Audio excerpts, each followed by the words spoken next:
Nuevamente tenemos un caso penal atravesando la coyuntura política. Esta vez es la querella de Delia Espinosa contra Fernando Rospigliosi.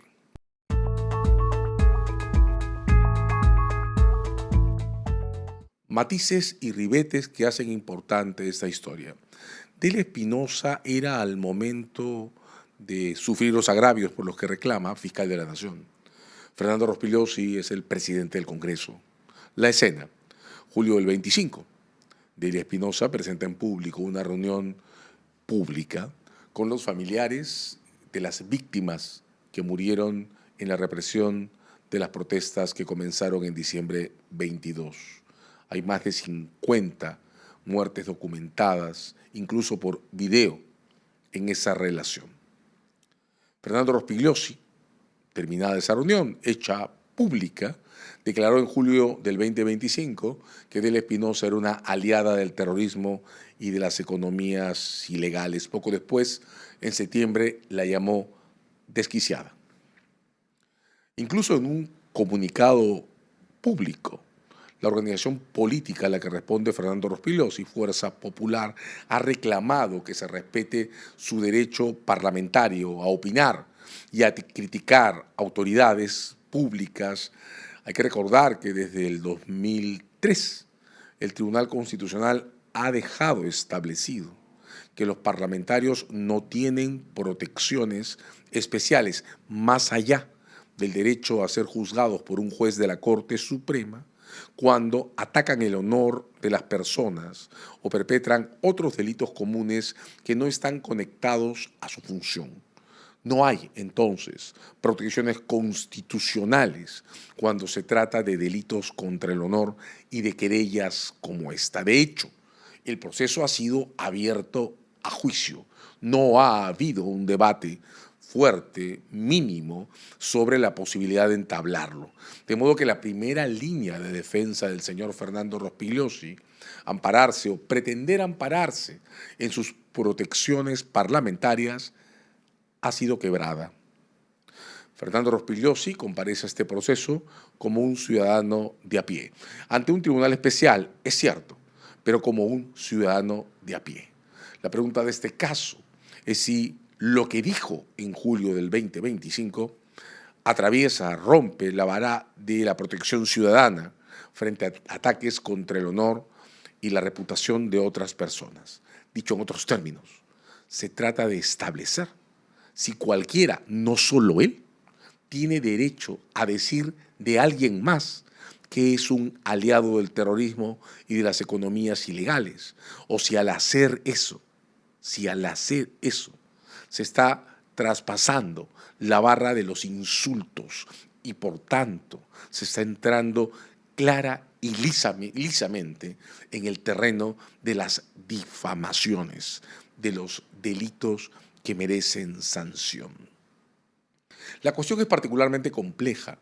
Las reglas de la Corte Suprema, sin embargo, son muy claras. La Corte Suprema ha dejado establecido que en materia de honor y reputación es lícito que en el marco de una relación, por ejemplo, dentro de una empresa, en el marco de eventos especiales o particularmente tensos en esa relación, como juicios, críticas, auditorías o debates sobre consistencia de comportamientos, las partes que disputan puedan reclamarse airadamente cosas y pueden incluso calificarse construcciones como abusivo, negligente, irresponsable y semejantes, son toleradas en la jurisprudencia de los tribunales en el marco de disputas que se desarrollan dentro de relaciones constituidas. Lo que la Corte Suprema ha dejado en claro es que no se puede tolerar legalmente el insulto. Y el insulto tiene una definición en los tribunales de justicia. Un insulto se perpetra cuando se le asigna a una persona condiciones particulares, especiales, que tienen un significado claro, reconocido y que rebasa el marco de la crítica. Un insulto es una adjetivación innecesaria y el test para controlar un insulto es muy simple. Si imaginamos que el adjetivo sale del discurso del atacante ¿El mensaje está claro o lo necesita para graficarlo? Cuando decimos que alguien es aliado del terrorismo, le insultamos. Le insultamos por una serie de razones. La primera es porque terrorismo no es una voz sencilla ni de habla común. Es una construcción que evoca y evoca mucho. Evoca un proceso de violencia que en nuestro caso atravesó la historia del país durante todos los años 80 y la primera parte del 90. Evoca un desgarramiento instalado en el centro de nuestras vidas cotidianas. Evoca violencia, evoca muerte, evoca crimen. Decir que alguien es aliado de eso es relacionarlo con un agujero moral que nos ha costado años asimilar, si es que hemos llegado a hacerlo. El adjetivo es tan duro y representa tanto en la manipulación de la opinión pública que fue utilizado en la segunda parte de los 90, cuando el terrorismo ya había sido derrotado, para intentar utilizar las mismas excepciones que se empleó contra el terrorismo en los casos de criminalidad urbana. De ahí viene, de la segunda parte de los 90, esa construcción terrorismo urbano que ha estado dando vueltas últimamente entre nosotros. Pero el uso político de la construcción terrorista comenzó a instalarse en la época del baguazo, cuando desde el gobierno o alrededor del gobierno de entonces, determinados sectores pretendieron que la protesta social indígena contra las condiciones que se estaban definiendo para la expansión de la economía de extracciones en zonas de selva eran, por el hecho de ser oposición, terroristas, terrucos, proterroristas, masas infiltradas por el terrorismo. La construcción empezó a reclamar uso político perverso entre nosotros en ese tiempo y, nos guste o no, se presentó en el medio aliada del discurso del perro del hortelano. En ese esquema, el terruqueo, que es como nosotros le llamamos, que es una construcción que ha empezado a ser analizada por observadores incluso de la prensa internacional y de la teoría social latinoamericana, se volvió una etiqueta que intenta colocar al otro, normalmente un disidente o un opositor, en el tacho de basura moral que se construyó para dejar claro que habían representado Sendero Luminoso y el MRTA en nuestra historia. Por eso la construcción es perversa, porque es reduccionista, porque corresponde a una forma de etiquetamiento que intenta cancelar el derecho del otro a decir o a protestar, a ser disidente o a pensar distinto. El terruqueo se expandió en condiciones mucho más complejas en el 2021 alrededor de la campaña que llevó a Pedro Castillo, que jamás mereció estar en el gobierno, por cierto, a la presidencia de la República. Estalló en el marco de esas investigaciones que jamás terminaron sobre el denominado fraude electoral que nunca se probó y se trasladó a las protestas del 2020, que tienen sus propios muertos, y a las que se desarrollaron desde diciembre del 2022 y el verano del 23, hace ya más de 3 años, durante los cuales nadie jamás ha logrado identificar una célula extremista, al menos para poder llamarla de alguna manera semejante o algo semejante al terrorismo, como organizadora o motivadora de esas protestas. No hay un solo detenido por las movilizaciones de diciembre del 22 en adelante que haya enfrentado cargos por terrorismo. No hay una sola evidencia que conecte a ninguna célula post-terrorista, Movadef o semejantes, con la organización específica de actividades de protesta. En las audiencias, la defensa de Fernando Rospigliosi ha mostrado videos de saqueos y actos vandálicos que sí se registraron durante las protestas, especialmente en las fiscalías de Arequipa.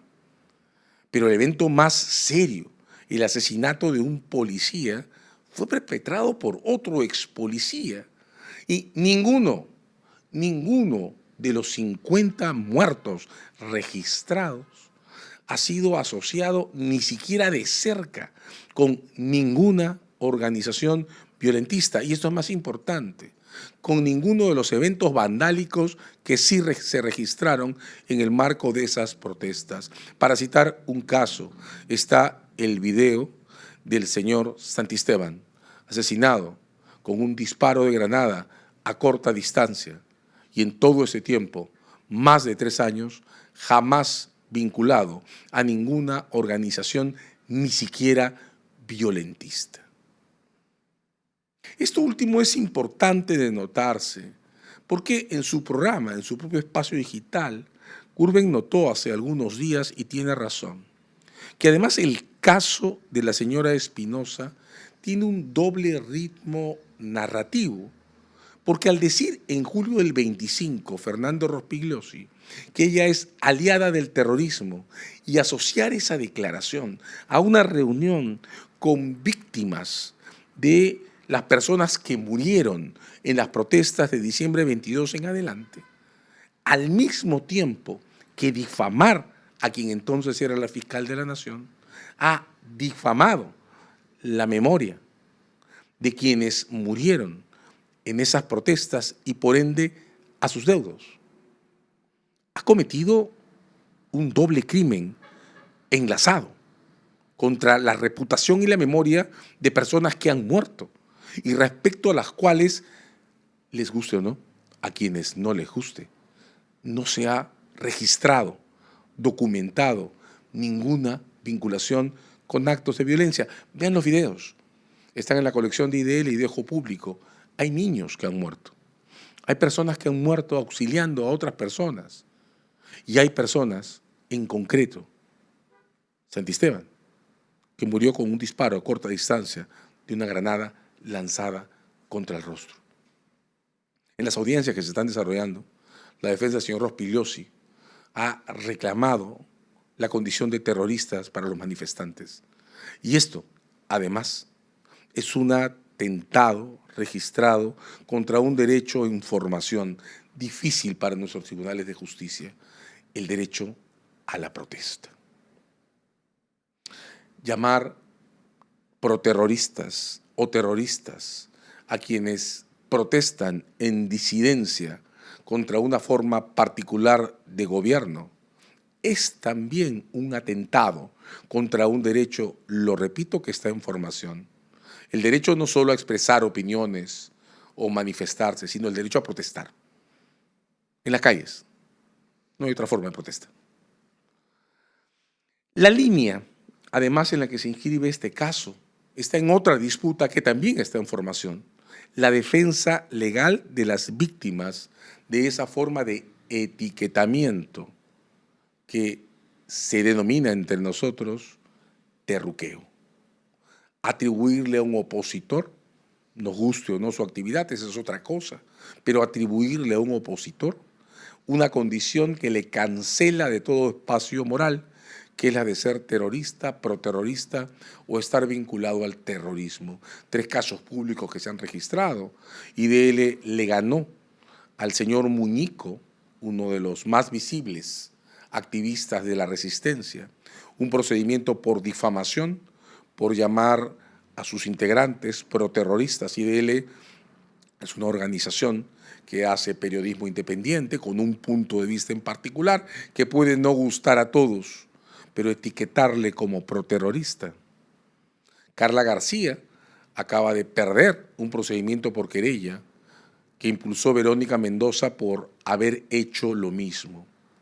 Y Milagros Leiva terminó ganando en segunda instancia un juicio por querella que promovió en su contra Anaí Durán, pero precisamente porque pudo probar que en el reportaje por el que la querelló Anaí Durán hay un fragmento en que aclara que ella no estaba pretendiendo que Anaí Durán fuera ella misma una terrorista o proterrorista, sino que la estaba acusando de tener en su agenda de relaciones personas de actividades sospechosas. La forma en que Milagros Leiva ganó una querella contra el terruqueo muestra que la regla, precisamente la asignación libre y descarada de esa condición, debe ser sancionada por los tribunales de justicia. Este es un proceso que está en construcción. Se trata de un ejercicio muy difícil, expulsar de nuestro vocabulario usual, que se ha tornado en algo particularmente agresivo, una construcción que etiqueta, pero que al etiquetar personas, al intentar expulsarla de los espacios de opinión, evoca un proceso que es históricamente doloroso para nuestra comunidad. Y al instalarse de esta forma como factor de etiquetamiento, además lo desdibuja como factor de la memoria. Lo que nosotros no debemos olvidar como comunidad es lo que representó el terrorismo como un factor de destrucción en nuestro país. Utilizar esa referencia para atacar a ese otro que me disgusta es también una forma de negacionismo, de descontextualización y de dilución de una memoria colectiva que no debemos perder.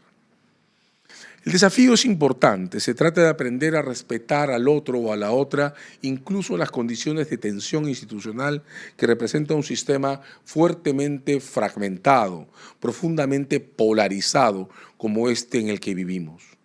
Pero que el reto sea difícil no lo hace imposible, ni desautoriza el intento por establecer límites exactamente ahí donde hay tantas personas que están interesadas en removerlos.